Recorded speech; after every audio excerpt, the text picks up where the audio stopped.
Hello everyone, this is Nico Dormis, also known as Lost Furukawa. Welcome back again to another vlog. And for today's vlog guys, sit-in vlog muna tayo ngayon kasi gusto ko sana i-share sa inyo kung bakit ako nakakapag-travel abroad this past few years. Actually guys, simula pagkabata pa lang in-expose na kami ng family ko and also ng mother ko and father ko sa travel. Kaya ito ako ngayon gumagawa ng mga travel vlogs. Pero bago ang lahat guys, subscribe muna kayo sa channel ko. Tulungan mo ako ma-reach ang 10k subscribers para makapag-giveaway tayo ng GoPro Hero camera. And para sa mga bago nga pala sa channel ko, ako nga pala isang travel vlogger and gumagawa ako ng mga travel guides, both local or international. Kaya sa mga hindi pa nakaka-subscribe, subscribe na. So sa mga napunta and sa mga binuksan tong video na to, quiet muna kayo guys. Huwag nyo muna expose itong sasabihin natin dito. Pero yun guys, since it's 2026 and also magti-27 years old na rin ako, I just wanna be honest to you guys. Kasi diba, gusto ko maging authentic itong channel natin and gusto ko mapakita sa inyo lahat-lahat talaga.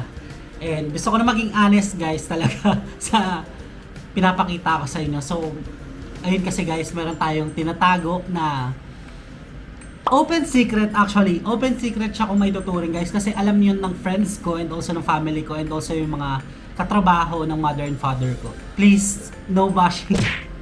So kinakabahan ako guys gawin tong video to kasi baka mabash ako guys. Pero ayun, gusto ko maging open na sa inyo and bahala na si Batman kung ano man magiging comment nyo. And later na kayo ask me anything. Kayo na bahala, comment down below. So syempre, mag-start muna ako sa introduction ng sarili ko and also sa family ko. So by the way guys, simula nung pagkabata kami nagka-travel na ng family ko. Alam nyo kung bakit? Kasi guys, ito na yung sikreto na sasabihin ko. Nag-work yung mother and father ko sa Cebu Pacific for how many years na. Yung nanay ko is I think 20 plus years na nag-work sa Cebu Pacific and I think magta 30 years na siya working there. So simula pagkabata, kami nagta-travel na talaga kung saan-saan sa domestic. Yeah, oo, puro domestic pala kami guys. Hindi pala kami na-expose ng mother ko sa international kasi syempre nagtitipid din. Pero by the way guys, yung mother ko is manager pala sa Cebu Pacific and yung father ko naman is pilot's driver. I think yun yung trabaho niya doon sa Cebu Pacific. And na-lay off lang siya nung pandemic kaya nawalan siya ng trabaho and sumalangit nawa guys yung father ko kasi nag-rest in peace na siya last year. Anyways, wag na natin pag-usapan. By the way, gusto ko ipakita sa inyo ang aming mini family pictures na nagta-travel kami and also yung mother and father ko para makita niyo rin.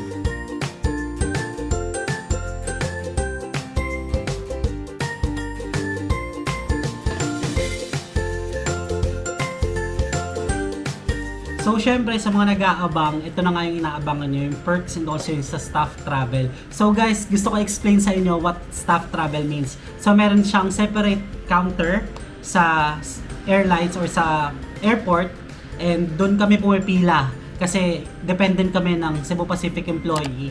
So merong separate counter, if mapapansin nyo sa airport, merong staff travel na tinatawag ang Cebu Pacific and doon kami pumipila. So yan yung tinatago ko sa inyo guys. Actually, kapag check-in counters, di ba, hindi nyo nakikita sa check-in counter kung saan ako pumipila. Talagang pinapakita ko, it's either papasok na tayo ng immigration or di kaya nandun na tayo sa loob ng boarding gate. So ngayon, ito, since na-expose ko na yung secret ko guys, time na para makita nyo yung staff travel and also sa mga future vlogs ko, sa mga future travels ko, talaga ipapakita ko sa inyo na nakapila na tayo sa staff travel, chance passenger. So parang sa bus, kung punuan, hindi kami makakasakay. So, ganoon kami dito sa Cebu Pacific as dependent ng employee. So, kapag punuan yung isang flight, hindi kami makakasakay and pwede kami makapunta sa other flights pa. So, kunyari may kasunod na flight, yung Cebu Pacific, so doon kami next in case na may bakante na. Kaya mostly, nauupo kami sa emergency exit. Pag may naswertehan, di ba sa window seat tayo.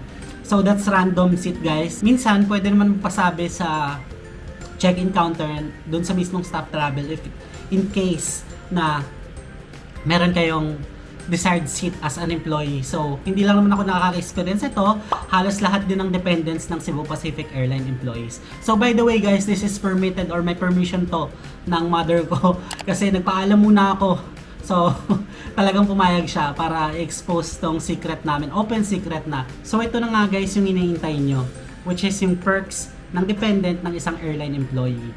So, yung mother ko muna is meron siyang unlimited domestic international flights sa Cebu Pacific, all Cebu Pacific flights all around the world. Sa dependents, kagaya nung sa mga kapatid niya, sa asawa niya, also sa mga anak, meron kami taga-6 na flights. So, kung mapapansin nyo guys, yung mga flights natin is I think mga nagre-range lang to 6 to 8 flights kasi yun lang yung free sa amin. Pero pwede pa rin naman ako makakuha ng discount yung dependents ng mother ko. So pwede pa rin makakuha ng discount, special discount yung mga dependents nga ng airline employees. Kaya medyo mababa pa rin yung babayaran kong ticket.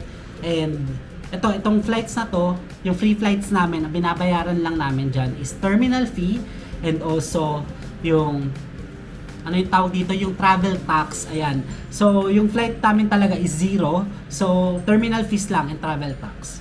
So, may power din kami guys para i-change yung flights on a different schedule or also different destination. So, kagaya na lang ng kunyari, magbo-Bangkok ako ngayon and gusto ko mag-Hanoi bigla. So, pwede na i-cancel ng mother ko yung booking ko and ililipat niya to Hanoi flight. Gastos rin ba ng mother ko yung mga budget ko sa ibang bansa? Hindi po. So, ang sagot niya lang talaga is yung airfare ko, which is yung free flights from Cebu Pacific.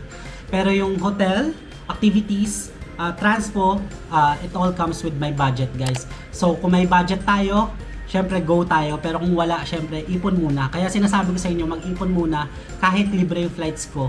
Kasi, kailangan natin mag-ipon, guys. Hindi na tayo sinusuportahan ng mother ko. So, yun na lang isuporta niya sa atin yung flight tickets. Kaya thankful pa rin ako sa mama ko and sa papa ko. So isa pa pala sa tanong ng taong bayan and also ng mga close friends ko, kung sakaling natatransfer ba itong free flight tickets namin. So hindi po. Actually mga friends, close friends, malalayong kasin, hindi na siya pwede. So pwede lang sa mother ko, syempre kung sakaling ako as an airline employee, pwede sa mother ko, pwede sa mga kapatid ko, pwede sa anak ko, and pwede sa magiging asawa ko. So yan guys, yun lang yung pwede na perks. So hindi pwedeng ma-transfer as a close friend or friend lang. And any people na nagre-request na pa-transfer yung free flight tickets ng Cebu Pacific. So bawal po yan dito as an dependent ng airline employee. So sa lahat ng nagulat guys, ask me anything on the comment section below. Actually, sa mga hindi pa nakakilala sa akin, ayan, ito na. Sa mga future travels natin, i-include ko na yung staff travel na check-in counter para makita nyo rin and how it works.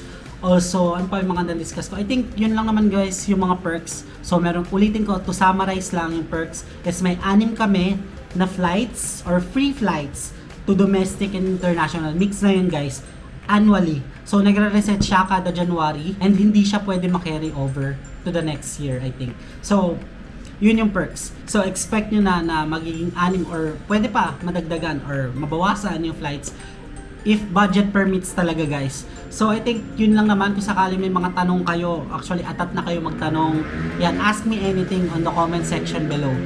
So malaya kayo guys mag-type kung ano yung mga comments nyo. And ready rin ako sagutin or di kaya gumawa tayo ng separate vlog kung sakaling sobrang dami talaga nung magtatanong sa akin. So this is 2026. No more bashing please. Sana maging open tayo. So yun lang yung kinakabahan. Talagang sana maging open kayo guys. So, matagal kong tinago to kasi syempre ayoko naman pagyabang na anak ako ng isang airline employee and also meron kaming free flights kada taon. So, dito ko napuputulin itong vlog na to. Quick lang siya guys. Actually, talakayan lang talaga about dito sa perks and also sa family ko kung ano nga ba yung nakukuha ko kada taon as a dependent ng airline employee. Masaya ako sa perks talaga ng mother ko kasi hindi lahat talaga may privilege mag-travel. So talagang sinusulit ko habang bata pa ako hanggat kaya ko pang mag-travel guys. Talagang magta-travel tayo. So walang sukuan, laban lang palagi. And guys, sa mga siguro Huwag kayo mainggit sa akin guys kasi ito privilege lang to or perks lang to kasi yung mother ko nag-work nga sa Cebu Pacific. So huwag kayo ma-pressure na mag-travel kayo ng sunod-sunod kasi ako nagawa ko yan dati nung 2023, 2024 kasi yun nga dahil nga may free flights tayo. So hoping this 2026 magamit ulit natin yung 6 na flights. If you guys like this video, don't forget to follow me on Facebook page, Instagram at Nico Dormis. And if you want to do business or sponsorship with me, you can email me at lostfurukawa19@gmail.com. And guys, don't forget to hit like, subscribe, and notification bell para updated kayo sa mga bagong vlogs ko pa. That's it guys, I really appreciate you being here. Let's start on another vlog again in the next one. Bye-bye!